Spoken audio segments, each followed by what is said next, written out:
Hey everybody, welcome to Behind the Couch. Welcome back. The last one of the year. I know, that's crazy. When did we start these? I don't know. Was it spring?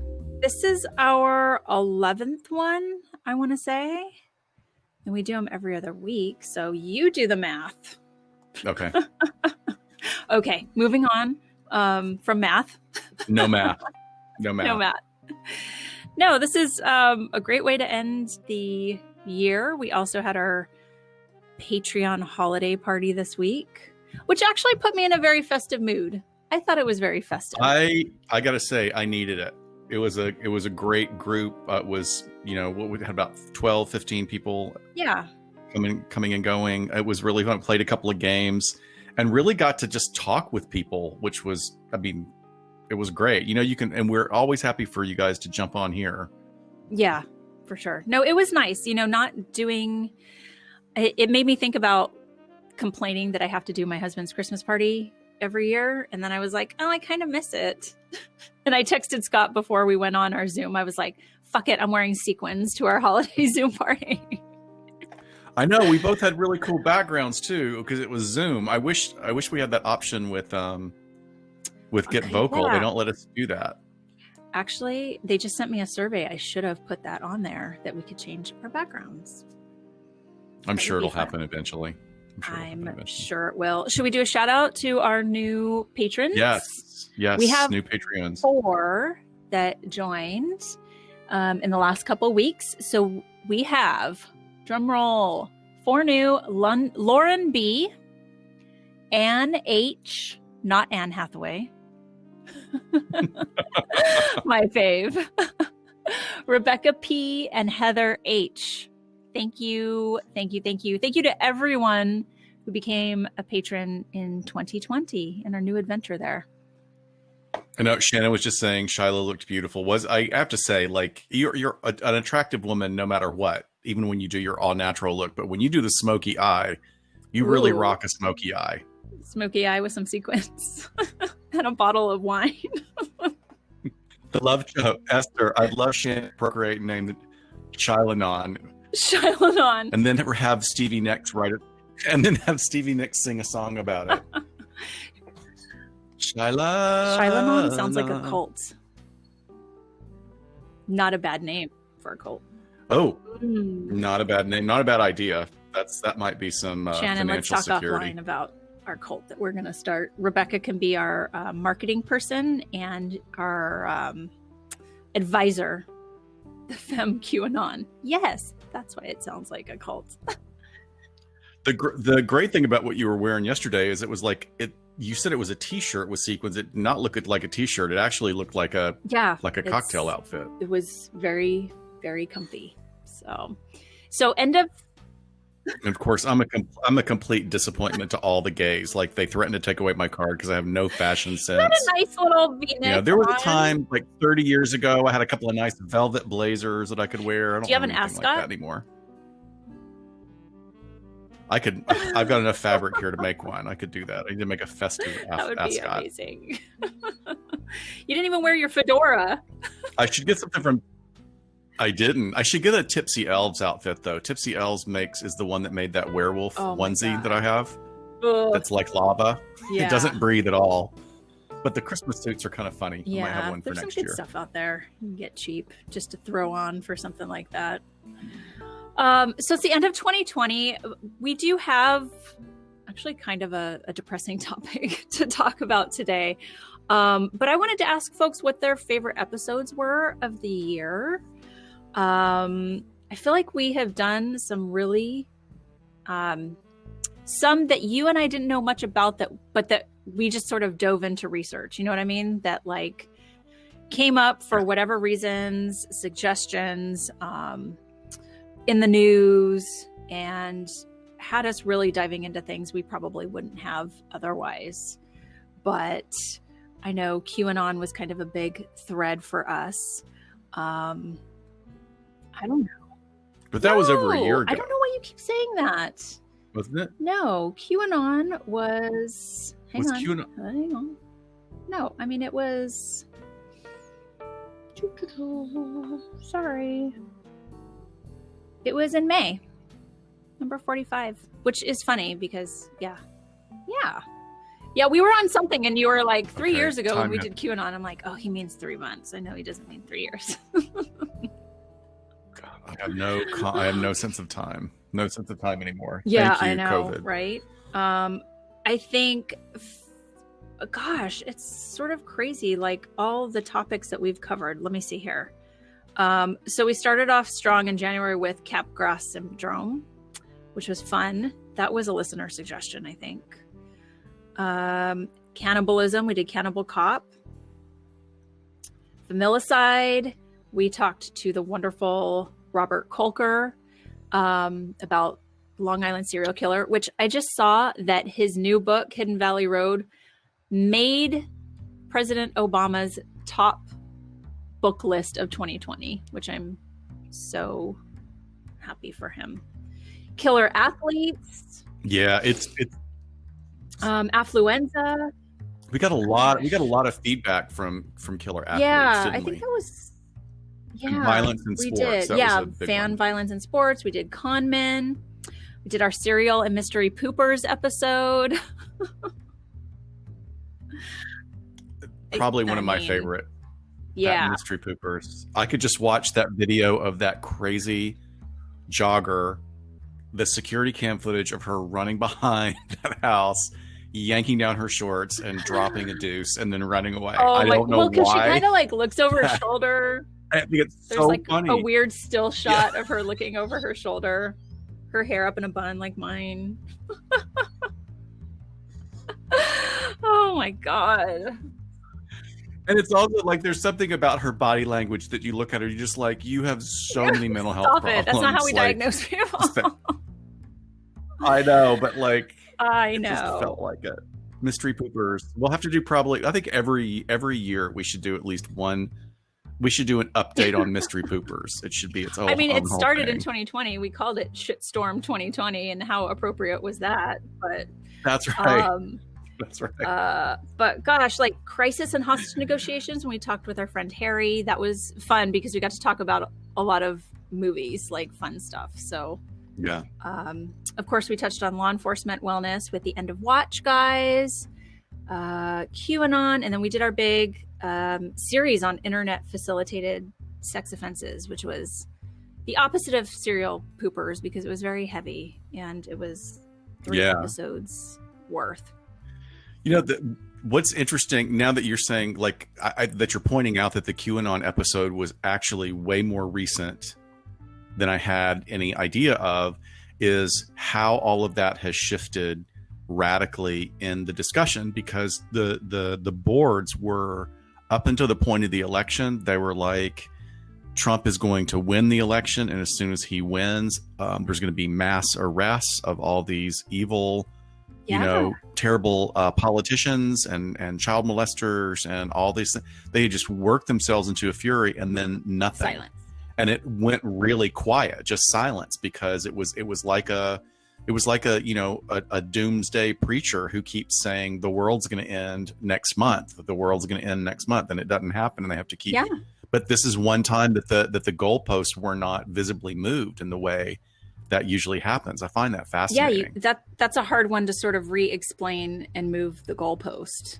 And it was very interesting because when Rebecca was doing her month on talking to people about cults, the experts that she interviewed said, yeah, QAnon totally fits the criteria of a cult. It's just this online cult that doesn't have a true leader. A true leader So to constantly take responsibility for the directive. And I think that's probably why it fell apart. Yeah. Super interesting. We talked about my love for police pursuits. We touched on a lot of law enforcement specific topics, which was timely this year. Authority and influence and active bystandership. And then we did our female sexual homicide offender episode. And gosh, a bunch. We covered a lot of stuff this year. Yeah. A lot of stuff. So we have to start planning for 2021.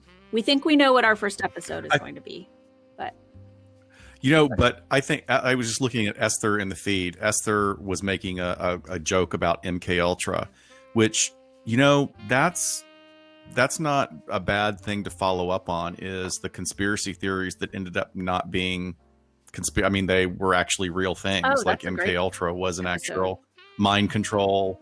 A lot of there's a lot of theories about all the stuff that Area 51, or is it Area 52? Area 52 being sort of a big smoke screen for developing, it's like, let's tell everybody that there was like an alien spaceship landing to cover up the fact that we're testing these really advanced new aircraft. Yeah. That would be interesting. I mean, I think we could for sure knock that out. Alicia over here on Facebook says, love the Killer Athletes episode. I think about it every time I go to a Titans game. Oh, boy. Yeah, be careful. I mean, like, that's just something, if you're in the stands, or get as far away from problematic people and in a large, that should actually go for any big, if you're in a restaurant and something breaks out, if you're at a concert and something breaks out, be aware of your surroundings and move away from the area of conflict as efficiently as you can. I think Killer Athletes was surprisingly one of my favorites to do, because I didn't really care so much about the whole Aaron Hernandez thing when it was happening. And then when I watched that documentary, it just folded in so many things that I'm interested in, especially with the head trauma and the psychopathy and all of that. What a great, interesting story to learn about. And also, and I think that what I find completely engrossing about that particular subject is we'll never know. And it's we'll never know definitively about the motivations. We know that there was some brain damage. We know that there was the crimes committed, and we know that there were some criminogenic factors and behaviors, but we don't know if it was nature, nurture, trauma induced. It's just fascinating to me. And everybody keeps coming forward and saying complete opposite things of what had been said before. So it's going to be mystery forever. Yeah, definitely. Adrian's got something to say. Or he accidentally hit a button. Oh no. Yes. Yay, I win charades. There should be a little X in the corner. No. No. What an iconic thumb. Yes. Oh, I want to show my shirt. Oh, Angie, thank you. I'm glad you liked our Manscaped ad. I was Googling, I was trying to insert as many euphemisms for testicles as I possibly could in that advertisement we did. You guys aren't going to hear it anymore, though, because we didn't get enough people to buy it to have Manscaped be a sponsor for good. So there just weren't enough guys out there listening to us that wanted their hoo-hoo shaved up. But come on, that's what I told them. I'm like, we're 80% female. But they were happy to let us give it a go, which it was fun. Yeah, that was nice. Anyway, what was your favorite episode of this year, Scott?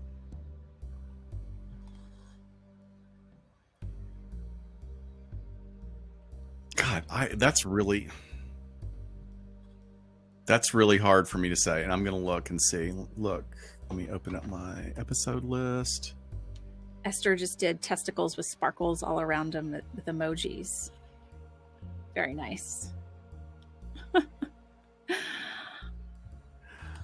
If anyone else I don't know if I would say, like, it's always gonna shift around about what's my favorite, but I will say that number 37, which was Cannibal Cop. Yeah. Was one of the reasons that was really fascinating to me is because we did all this research and it was such a disturbing subject, but it's not so far in the past and it's not involving people that are dead and gone. This is like somebody who was accused of these things. He actually engaged in making these statements and it has become part of our true crime community, which was disturbing to some friends of ours that were like showing up at a big convention where he was, one of the speakers or Yeah. one of the guests, and a lot of people were really uncomfortable. And I thought that I'm fascinated by that whole Well, the whole like investigation into just it. talking about thought crimes is just super interesting. So, especially with the advent of the internet and crime taking place online, you just have so many problems with that jurisdiction, whether or not people are talking about fantasy or actual real behaviors that they want to engage in. It's just a weird gray area, and we're not uncomfortable with weird gray areas, or we're not comfortable with weird gray. Well, and you would think, because we talk about a lot of really odd stuff, but that one I think is just hits kind of really close to home, especially what we talked about in the episode, the idea that this person was in a career where you expect that there's a certain level right of compassion and care for the community, and that's what pulls you in. And then this guy engages in these fantasy conversations as his wife is sleeping in the room next to him. It's just yeah, it's one of those that gives you an icky feeling. Yeah, Ashley Hall just made a comment. Yes, thought crimes is an interesting topic. That's exactly it, Ashley. That's a really good. It is. It's like, how far do we go to allow people to have that? We allow it versus not allow it. But this is one where you can take a lot of different perspectives. He didn't actually follow through on anything except for invading the privacy of people's private records when he, accessed police records. I have to, Emily on Facebook goes, "It's a hoo-ha, not a hoo-hoo. You may also refer to it as the hoohicular region." Lovely. That's hilarious. That's perfect. Get it right. Little Cindy Lou hoo-hoo. Ew, Little Cindy Lou no. hoohicular. All right. So, we're going to talk about the documentary Audrie and Daisy today. So it's an older one, wondering if people have seen it. And there have been some recent events around it, and we wanted to talk about that. But Audrie and Daisy, I know it's been around for a while because I used to show it in group therapy to my offenders when we would talk about victim empathy, especially when we were talking about trying to build understanding and empathy for victims of online pornography crimes. And it was impactful, even to a group of men who had been convicted for some of these crimes. And I thought it was great. And there'll be spoilers here. So if you guys have not watched it yet, we're going to recap it for you. But I would still advise going to watch it because it's done really well. And Shannon is absolutely right. It's not an easy watch. So have you watched it recently, Scott, or? No, I don't. Did we use it while I was at the site with you? I don't think so. I didn't use it until I don't know this one. Years later. Oh, okay. No. So how old is it? That's a great question. I was probably using it in,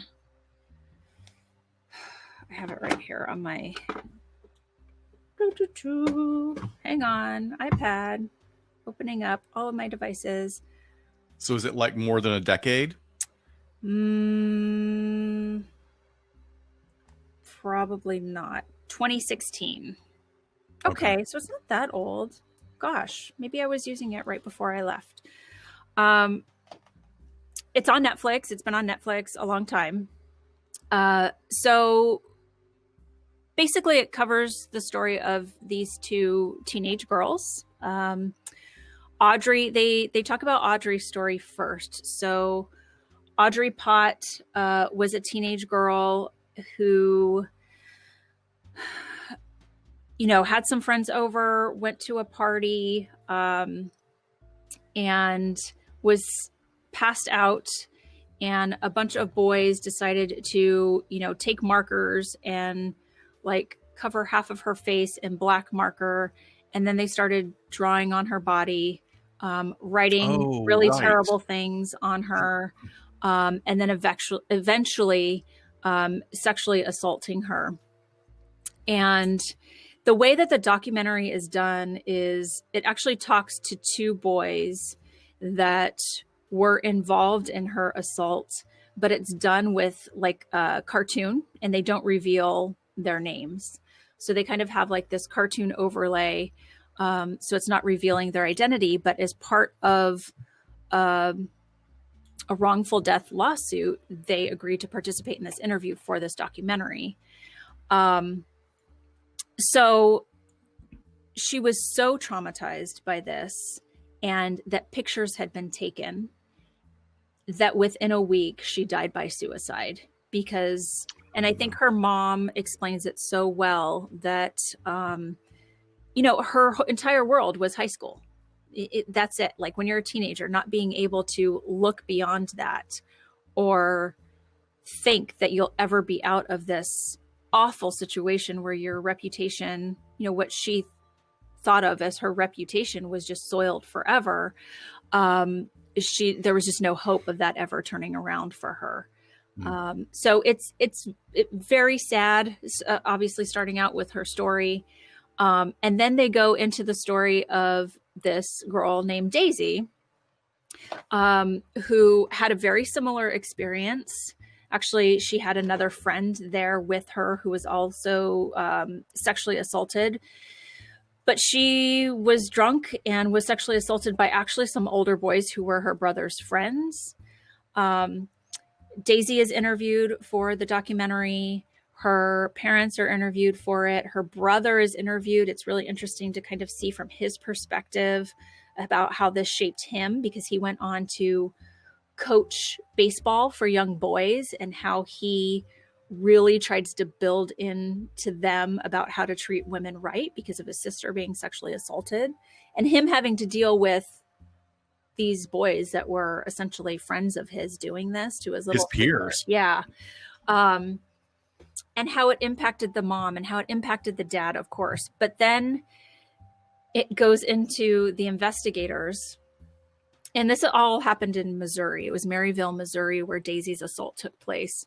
Very small town. And they're interviewing the sheriff of the town. And at some point, you get like this flavor of where the sheriff starts like victim blaming and sort of turning. And from then, like it was done very well, how from then on out, you're just like, what is happening? So eventually, I mean, these boys that sexually assaulted Daisy have to plead to some lesser charge. It's not even a sex crime. And then they end up getting like probation. And it turns out, you know, one of the boys, their grandpa was the highway patrol captain or something. And there were football players, and, you know, in this small town, football players are gods. And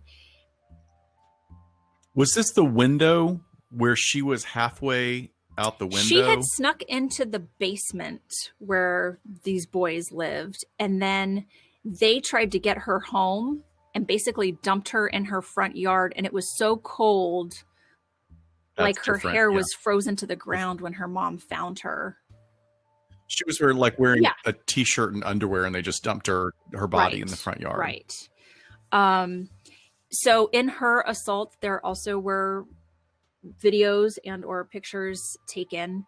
And she really talks about her struggle through it, as well as her family. I mean, attempt after attempt of overdose for her. It has a third girl that comes into the story who her dad told her about these girls, and once he saw their cases on the news, and she had the same thing happen to her. I think her name is Delaney, and she obviously she wasn't able to reach out to Audrie, but she reached out to Daisy and was able. She just like hit her up on Facebook and was like, "Hey, the same thing happened to me. I felt the same way as you." She really goes out of her way to help girls who had been through it as well. And she was still a teenager herself. And then it shows Daisy like getting connected with advocacy groups, and the bullying that happened through social media they depict it as, they pop it up in the documentary as if it's like floating over people's houses and just awful, awful things.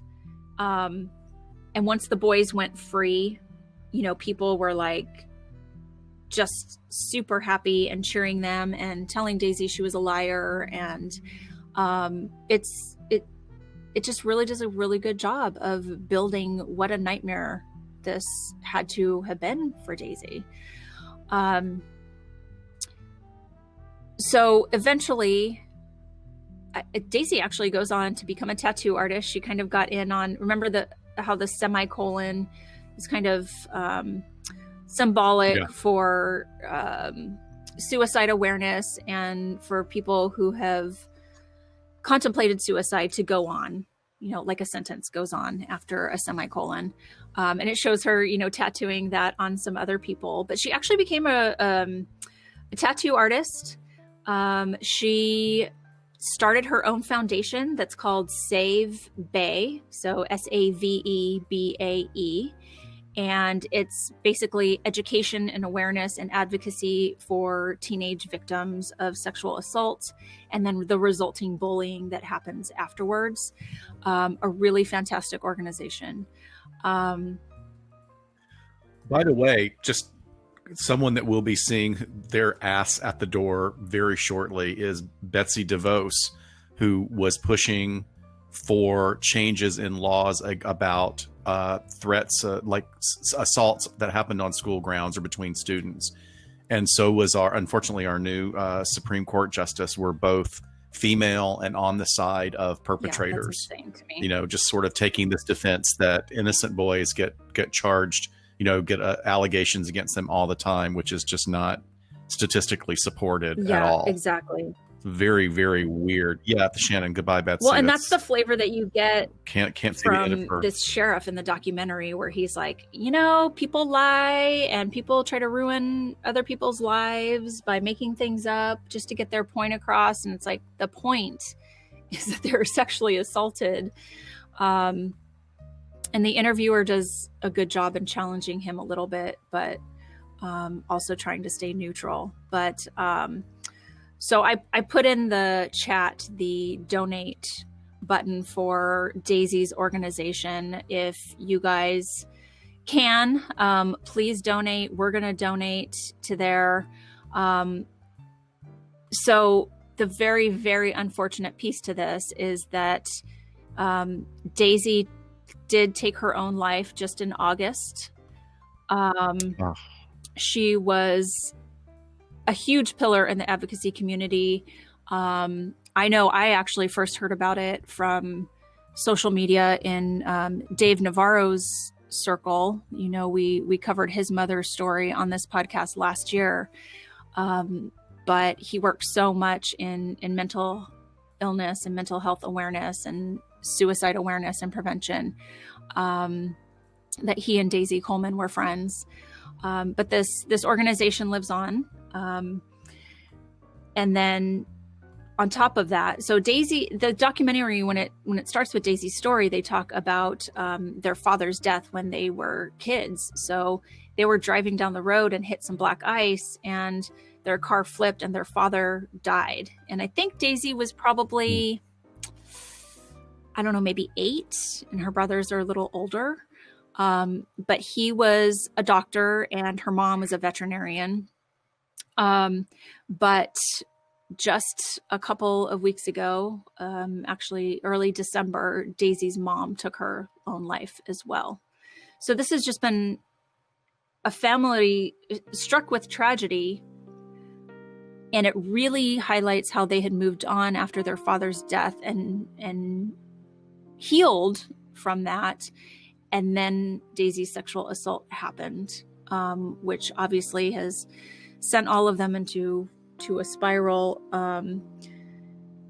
But I think when I was reading about Daisy's story and she had so many overdoses, suicidal ideation, and you and I have talked about it before, can really just stick with somebody forever, or it can be on the other end of the spectrum where it's kind of fleeting and comes and goes. And some people just lose their battle with suicidality. Well, when you think about you're talking about that level of trauma, it's traumatic to lose a parent. It's traumatic to lose a parent when you're a young child, because you don't really have the coping skills to completely grasp what's going on, even though it's hard no matter what your age you're at, but hard in a different way. And then it's hard to deal with being bullied, and then the bullying being relentless, and then it increases. That's trauma on top of trauma on top of trauma. And then, for it to circle back around and the mom be just so, overwhelmed. Yeah. I hope there's some justice for them at some point. I doubt that there will be, except that, the perpetrators know what they did. They can lie to themselves. Like, we have some very prominent people in the political spectrum who've done the very same things, and they're all heavy drinkers. You can tell they're heavy drinkers, so they're dealing with something. Well, but it's just the victims are the perpetrators and their family. They're all doing time for that. Yeah, and there's fewer and fewer family members left to get justice, for something that did start with Daisy. And I just really feel for her brothers, and just what an awful situation. As if this year hasn't been tough enough already. It's really compiling on people for, all the other things that they have going on in their lives. But the documentary is fantastic. I hope it continues to be available and people share it. I know the second I saw it, I thought, this is something I'll watch with my daughter one day, because I want her to be aware. I also want her to know that things that happen like this are not the end all be all, and that they can get better. And that you can move past it. And I don't know how you sit down and explain that to a teenager, but maybe it'll soak in at some point. But, I think it's really important in this day and age, when we see the numbers we have of anxiety and depression and suicidal ideation, especially with adolescent girls these days. For anybody out there that's on the geekish end of the spectrum like I am, there's a show that was that's on the CW that got renewed, or is it on CB? Maybe, I'm not sure which platform it's on, but it's Stargirl, which is part of the DC superhero universe, and Stargirl inherits the mantle of these superpowers from her father that she never knew. And when she moves to this little small town, she is trying to put back together this justice squad of people who were all killed by a villain. And so one young woman who becomes her best friend lived through exactly that side of things. She was dating like the most popular guy in school, and he asks her to send her a picture, an explicit picture. And she comes from a very religious, very conservative family, but she really thinks she's in love with this guy, and she sends it, and he distributes the photo, and it's all over school, and she's ostracized, and it ruins the family. And then the mother is so angry that she takes it out on the daughter. I mean, it's for supposedly like a lighthearted sort of superhero DC show. It's like dealing with some very real types of challenges. I wanted to say something. Over here on Facebook, Emily I want to share a quote that she wrote. I think that suicidality is a hard battle to win, because almost no one is equipped for the battle.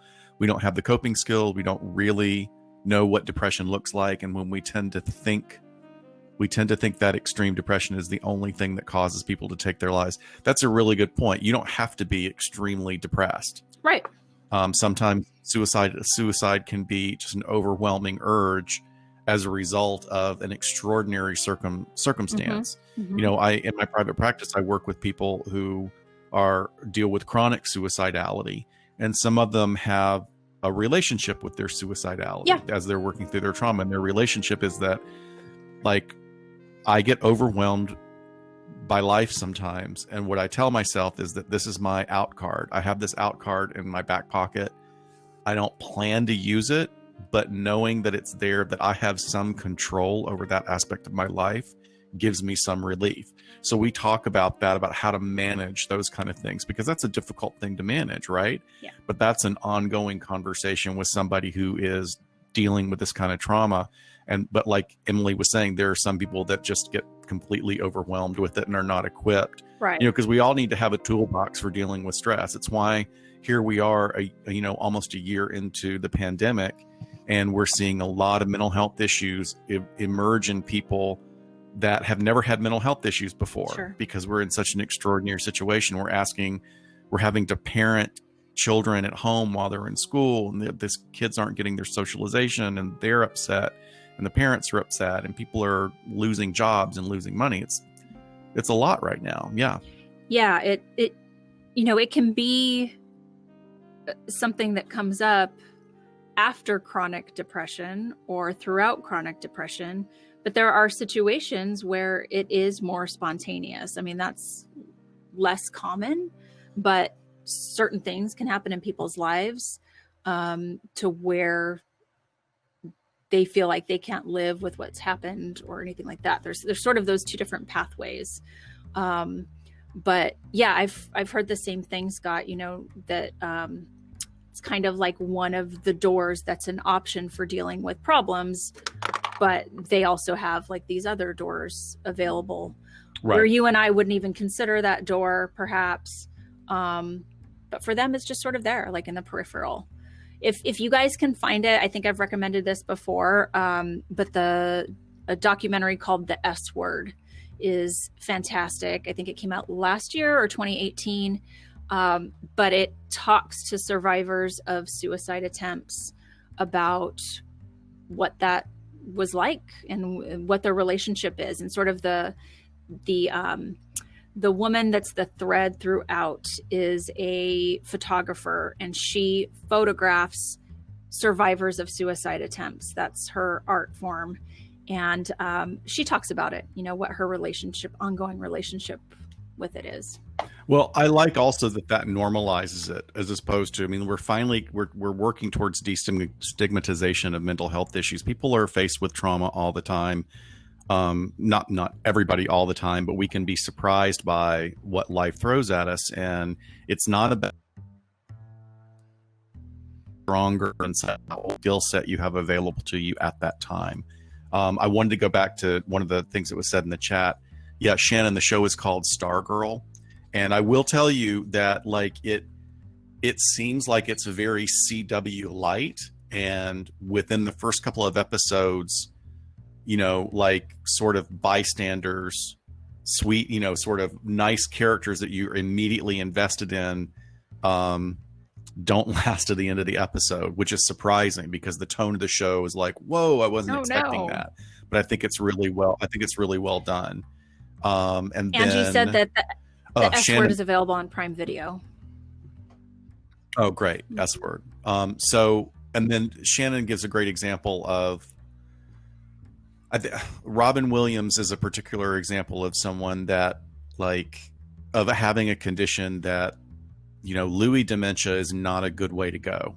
It is a brutal, rapidly progressing brain disorder. And I don't think any of us can ever judge what we would do in that situation. Sure. Because you don't know. You don't know unless you're faced with those things. Yeah.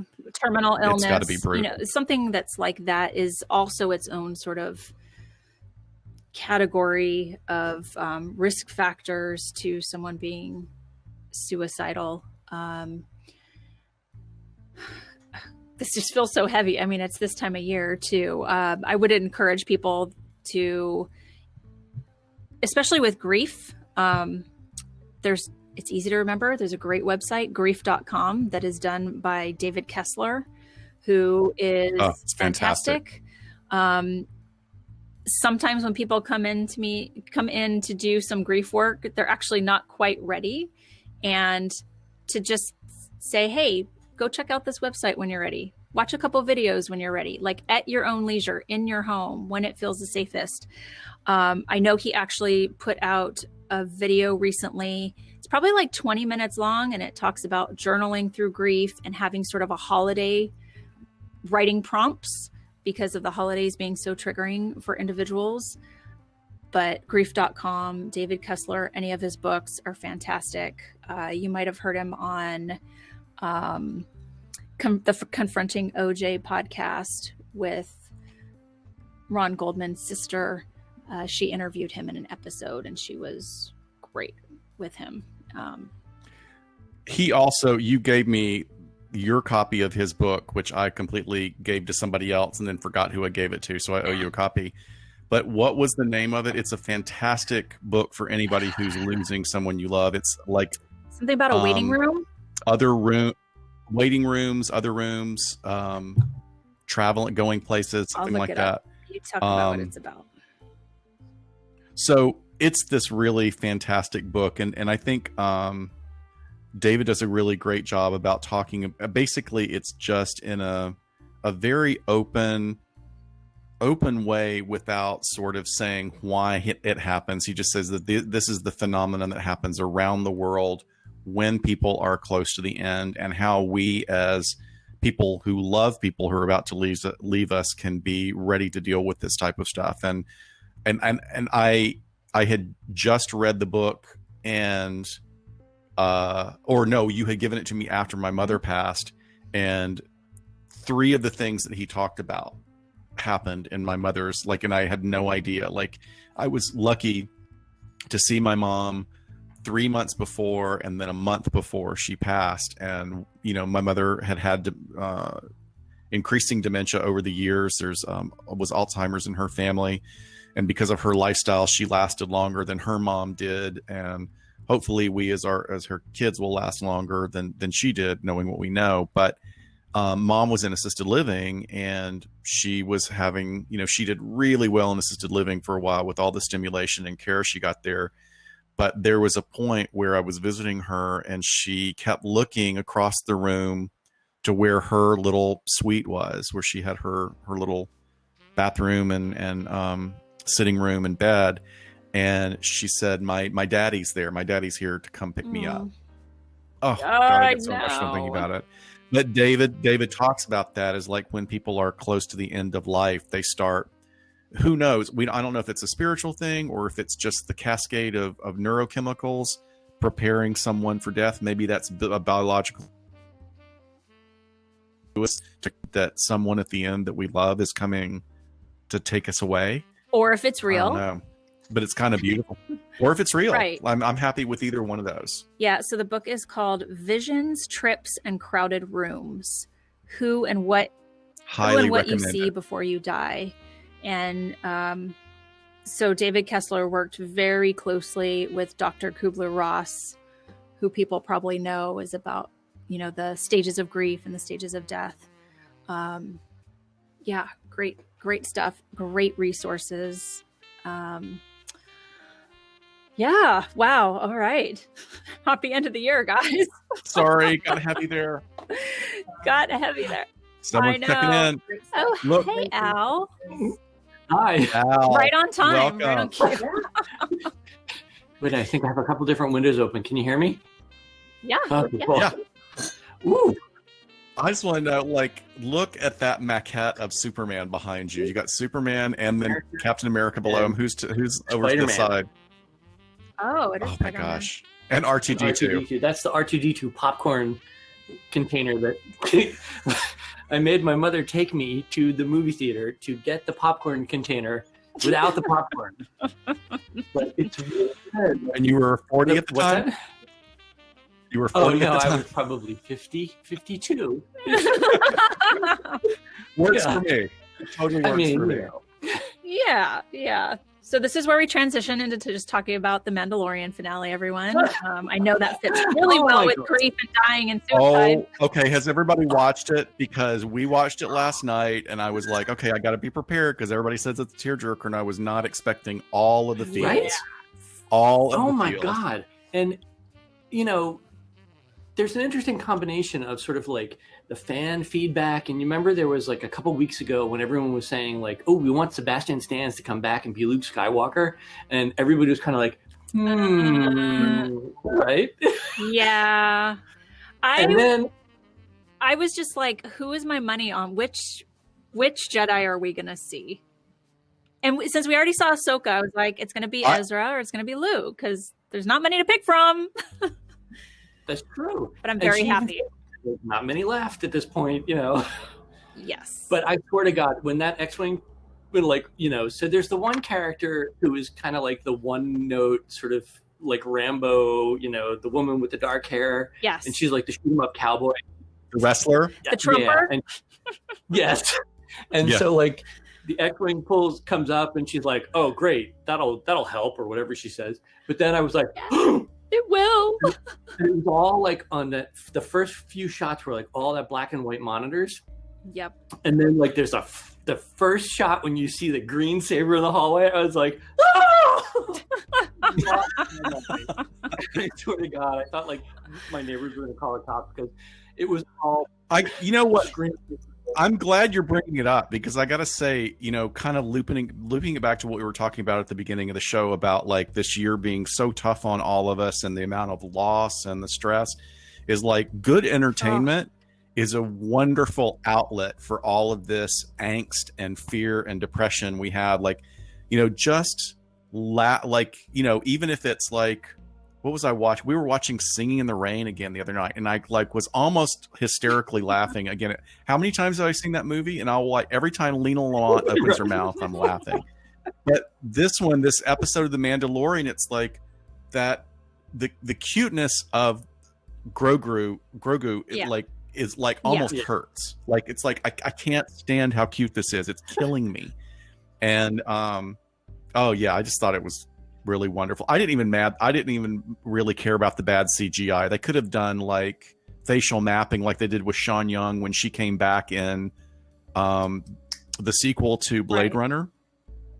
Well, and I also, you know, everybody keeps saying that the CGI on his face was so bad, and I, you know, like when, you know, he first takes the robe off, simultaneously I was like, you know, sort of peed in my pants a little bit, and then was like, oh my God, like they've CGI mapped like a young Luke Skywalker. And I was looking at the CGI and I thought it was pretty good. Certainly better.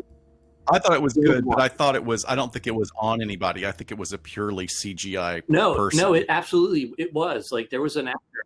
It was mapped. Yeah, and he's super cute too. So like he's probably like really bummed that like I'm the cute Luke Skywalker.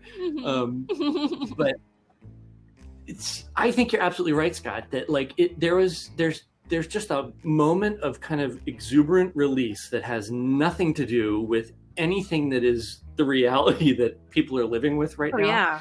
But I think is what, you know, more than anything, I think people responded to that, you know, and you know, there's hope.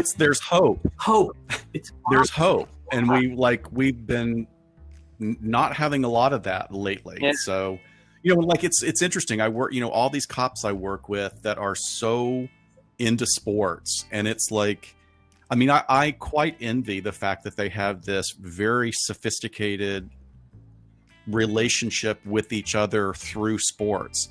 And, you know, it's like, you know, they have the highest of highs and they have the lowest of lows, and they have arguments about their teams. Like, I think it's great. But I think that it also does exactly what we're talking about. It allows them, especially, you know, typical straight guys that don't have a lot of outlets for emotions, like this is our healthy release. So more power to them, you know. Emotions, yeah. And then here I am, like, just weeping over a Muppet. Like, oh my God! But I was like immediately, and I turned to Dan afterwards, like, did he get the little silver ball? Did he get the handle? Like, did he get to take the handle with him? You know. Well, see, that's the thing, is that like I really think that, you know, this is all Jon Favreau, you know, and I really think that like he was the guy that pretty much invented, you know, the Marvel Cinematic Universe. So he is the guy that is now creating like the Star Wars Cinematic Universe. There's going to be some heart-crushing moment where you see like the Mandalorian and he's dying and he gives the ball to Grogu, who's like, you know, 3,000 years old now, and everybody's going to lose their mind. It's just kind of crazy. Oh, yeah. I was chatting with somebody on Facebook this morning about it, and I just said, after watching that episode, I want them to hand over all 9 movies to Favreau all of the footage from 1970 whatever all the way forward and let him re-edit it. Yeah. Well, because I would think he, you know, pretty much carte blanche because it's been such a success on so many levels. I mean, you know, I was a little late coming to it, and I sort of like binged, like, you know, all of season 1 in a night, and then like most of season 2 up until, you know, like the last 3 episodes, and all the way along, like all the little Easter eggs are just so good, and it's so dialed in. And even, you know, like, you know, the Uber fans are pointing out that, like, so R2D2 shows up, which is the moment I burst into like ugly tears, because that's like my favorite character. As you're eating your popcorn out of your R2D2? Out of my R2D2, right. And, you know, someone pointed out that, like, he still has, like, the little connector points where he was carrying the drinks on Jabba's sail barge. And I was like, oh you know, my like, God.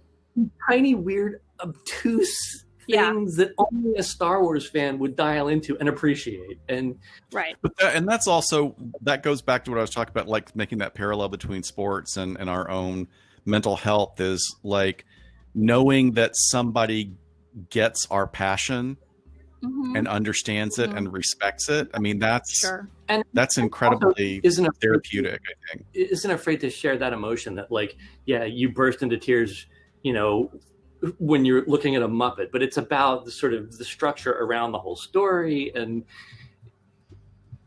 it really is like a strange, moving experience that when you find those people that you can share it with, like, those are the people you hang on to, you know? Yeah. Scott, did you watch the scene after the credits? Yes. Okay. I thought the scene was great. I'm like, that's like, look, I didn't think I would be pulled into this story. I didn't think I would be interested in it at all. So it's like, if they want to do a spin-off series, who knows? It'll probably be great. Like, look, all I was like, I just kept looking at Katie Sackhoff going, what a career you have had. And now you get to do this. And I just love also like how diverse the cast is. Like, you know, it was like the first Star Wars were like literally the whitest cast you could ever have. And now we've got all body shapes and races and genders, and it's fantastic. It just feels much more, even more real. And the Mandalorian, like, all his best friends are these big tough lesbians. I know, so, when the 4 women were like walking on that walkway, like just kicking ass, like I told Sydney, I'm like, that's just a scene of 4 badass women. That's just, you know, like women getting. That's right. That's right. Okay, so Shiloh was asking just now, like, what are you guys watching for entertainment? And who was it that said they're watching old Hoarders episodes? Oh, Shannon. Jesus. I'm sorry, like, you know, it's funny. Like, I can have somebody in front of me having a full-on seizure and slamming their head against the floor and there's blood flying everywhere. I'm okay with that. But watching an episode of Hoarders, because there's always going to be a mummified cat somewhere. It's like, you just got to move the right box. There's going to be some point they move like something over. And I have to say also, like, bringing it back around though, one of the people in that first few seasons of Hoarders, they had a woman that was like a sort of she had made a career out of becoming a counselor to help people do this with no psychology degree or anything. And she was fantastic. Like, she was so gentle with these very ill people. I mean, very, very ill. And it's like, you know, they say about writers, like, write what you know. So if you're going to, you know, there you go. help people that, you know, what they're going through. Yeah, exactly. Absolutely. Al, what else are you watching? Well, now my life is just everything's been thrown in the air. So now I'm going to have to go back and watch Rebels, you know, because like I'm super hardcore on like the canon that is from the original movies. Like, I know all this, but like I've missed a lot of Rebels and the Clone Wars, the animated stuff, which has been sort of referenced throughout the Mandalorian. So you'll love it now to go back and watch that. And you know, the stuff that I've seen from those 2 shows, like I've looked at those and I thought, like, this is what George Lucas wanted his movies to be all along, you know? And so that we are now with the Mandalorian, kind of in this merged universe of like some of it is kind of animated, you know, like when you look at some of the digital stuff of, you know, like the special effects shots of ships coming into hangar bays and everything, it really looks like beautiful animation. But that there are real actors, like this is what he wanted, you know, like episodes 1, 2, and 3 to look like. This combination. So let me ask you this, Al, when you're watching this kind of stuff, does it feel like escapism to you? Does it feel like this is a way for me to get my mind off of everything that's going on? I think because I grew up with the original trilogy, it really feels like returning to a safe place. Yeah. Right.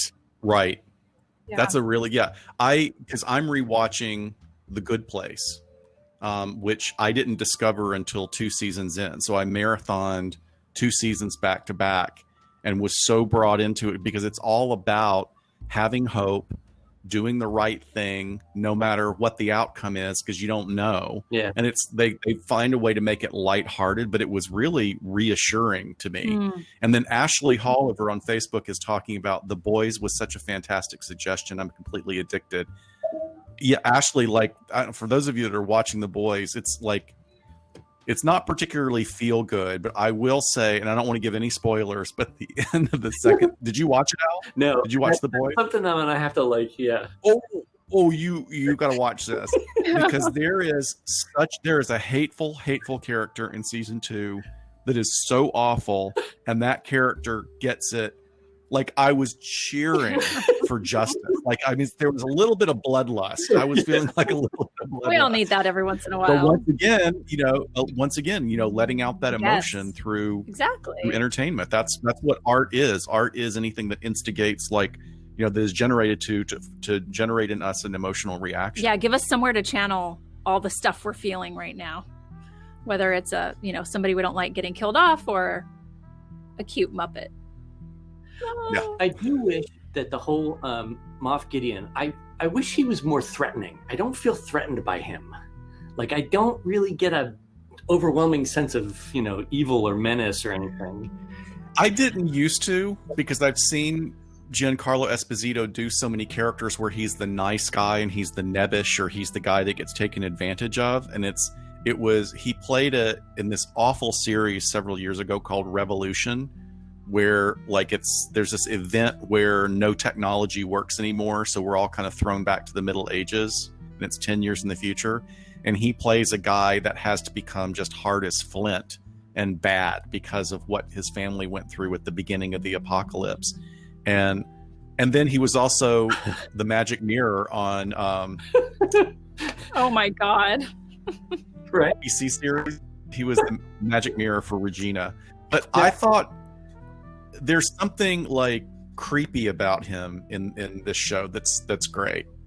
He has, I don't know, a kind of understated sort of creepiness to him, and I think it comes, I actually thought the best, the episodes that he's been in, like this final episode when he's kind of talking to them calmly about like, all of you are going to die. I'm going to fly away in my ship. Like, I thought that was like his best, because it was really this very cold, rational. It was good.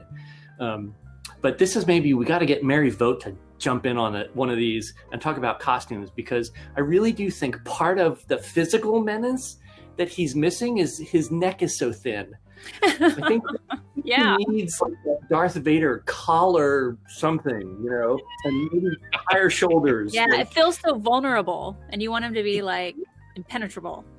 Yeah, that's interesting. Yeah, I'm sure Mary would be able to give us some insight. In 2021, we will get vocals that have all of our entertainment friends on there.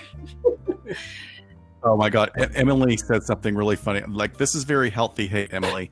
She's saying, I hate April Kepner from Grey's Anatomy so much, all caps. No, April, you're not from a corn farm in Columbus, Ohio. The closest corn farm to actually Columbus is in the field of cement, corn, and suburb.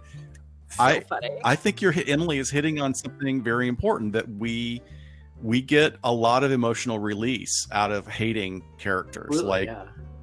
Yeah, there are some people that I just like, oh God, I hate that character, but okay, they're playing a good role. Like in The Boys, the guy who's like sort of the Superman analogy is just Oh God, he's an awful This person. is the blonde guy. He's like kind of the Yeah. Mr. Captain Man America guy. Yeah.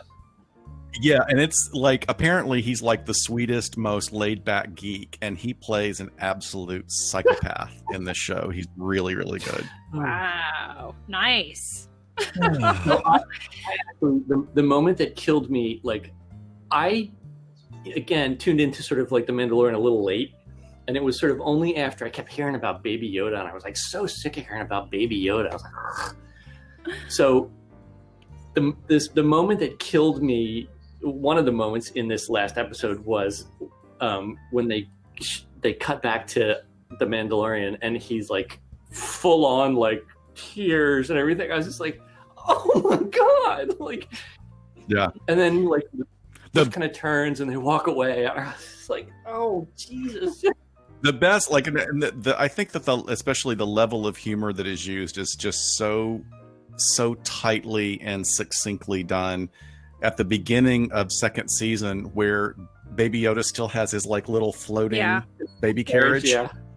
and they're about to go into a big fight, and he sees the Mandalorian about to click his wrist thing, and the little baby just goes to close the thing. It's a great comedy take. Favreau, like, man, he knows just how far to push it. I was hoping that when R2 rolled around and showed up, and that he was going to think that Baby Yoda was Yoda, and he was going to whip out like his little taser and be like, "Hey, that's that little creep," and then Luke would have to be like, "No, it's not him. It's a different one." But R2's smart enough to know the difference, I guess. Yeah. Angie says she likes watching the British baking shows, and there's no fighting and drama. Yeah, Angie, that's a great point. Is it's not like this crazed competition. Like right now, Dan and I are love watching the cookie competition on Food Network, and I'm not a fan of Frontier Woman, that whoever she is. I just Pioneer something's Woman? off about her. Pioneer Woman, is that it? So. Yeah. But she's she's just kind of snarky and mean to these like people that are making things that none of us could do at all in, hours. They do it in like 45 minutes. No, it's a show that was like that sort of was where people were actually nice to each other, and it was just sort of about this group of real people sort of supporting one another. Was the guy, he was like in Pittsburgh, like the Great Cake. Oh, Charm City Cakes, Philadelphia. Oh, Yeah. They were great. And it was, well, they were also all stoned. Like literally all of them were stoned all day long being filmed, which was hilarious. well, that's a big commercial for legalized. Yeah. there Exactly. you go. But there's the other one that is cooking. One that I love is watching old Ina Garten. Talk about something. If you're stressed out, folks, here's something to go in your toolbox. Watch the Barefoot Contessa cooking shows from like 10 years ago. And she's like sipping on a glass of wine. And well, today we're going to do, Jeffrey's coming home and he really likes this special chicken. I'm going to surprise him. It's almost that ASMR totally voice. is. It's very, very relaxing. Oh my God. I have to send you, it's a Facebook link for ASMR person. Her name is like Bubbly Bunnyfoot or some ridiculous thing, but she's like, I tuned into it one time and I was just like, what the hell is this? And then, like watched the video and was captivated and couldn't like turn it off and couldn't take my earphones out. And then, wait, do you have it though, Al? Do you know if you have ASMR? Do you feel like a tingle at the back of your neck? I must have it because when I watched this girl do these videos, like it's just calming and relaxing, and I don't get it. I can't. I don't have it. I can't. One of my best friends has it, and I can't. I don't know if she would be comfortable with me revealing it, but I'm so jealous because she describes what it's like, and one of her big stimuli is the sound of like those little Zen gardens you can have for your office. That's like a sand tray. The sound of the little wooden rake going through the sand, literally, and she's like the most put together professional, and then her eyes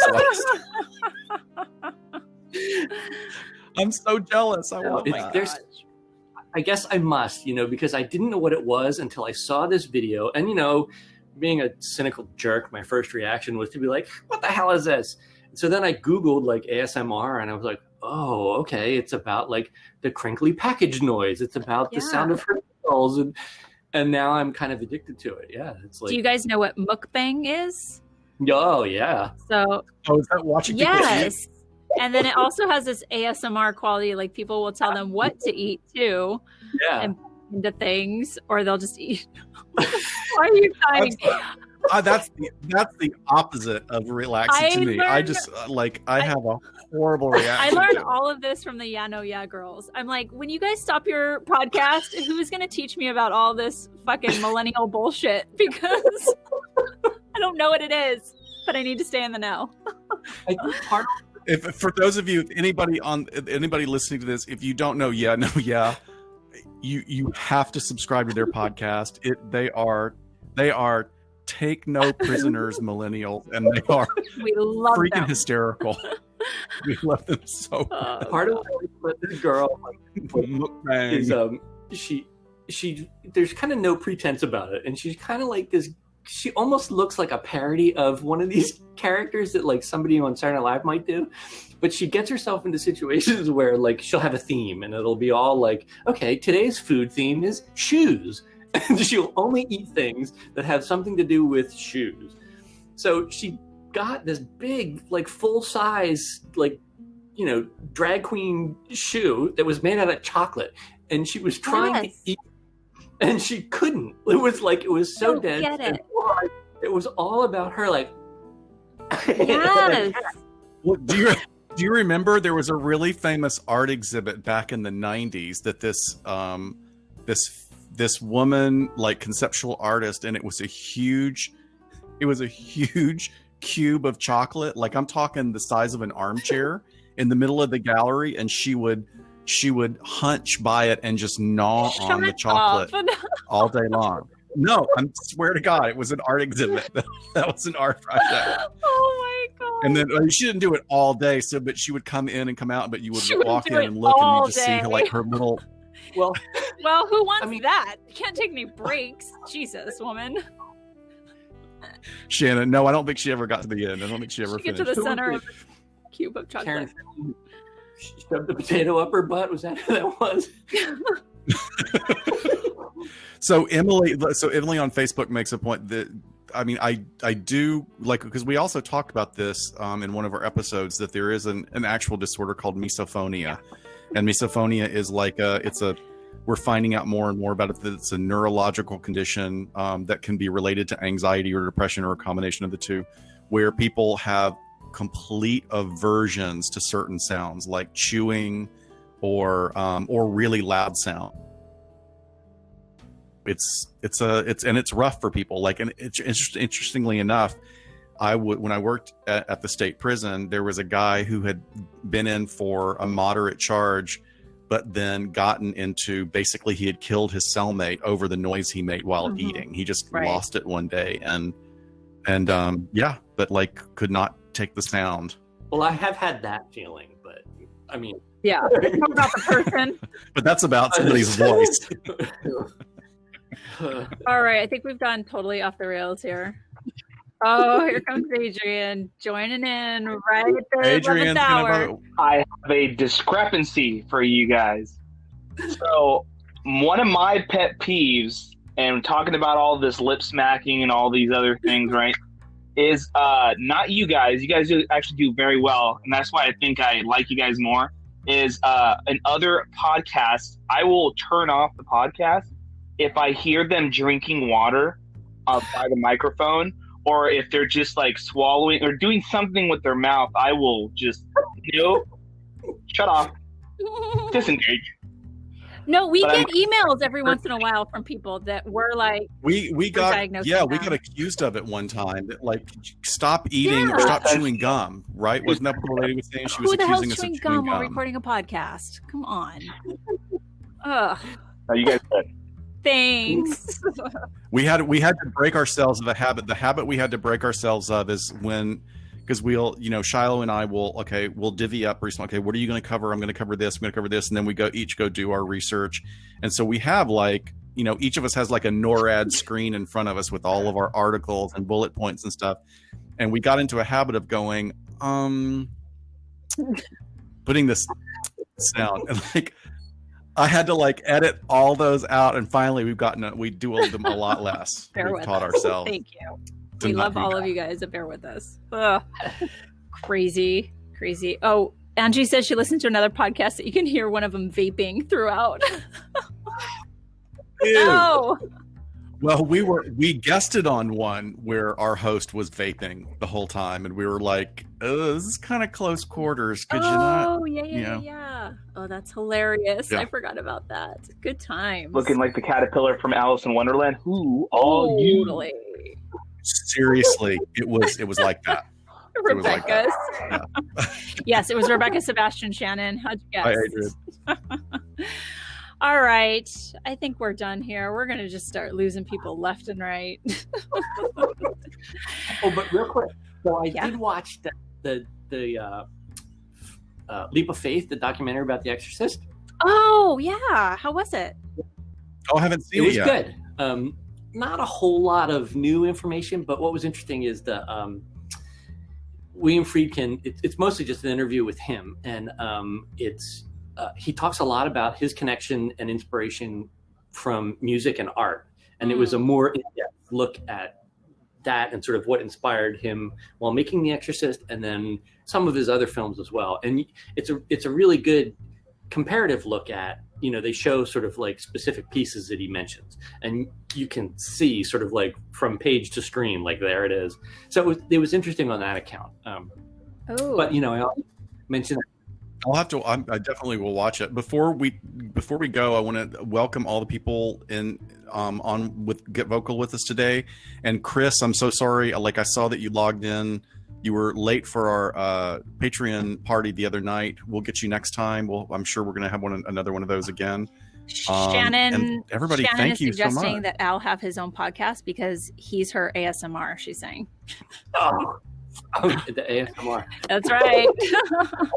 You guys have a wonderful rest of the year, please. So happy to spend a little moment in time with you guys again, and we'll see you in 2021. Let's get our vaccines, people. Let's kick 2020 to the curb, people. Yeah, definitely. Good night, Al. Thanks for being here. Bye, everyone. Bye.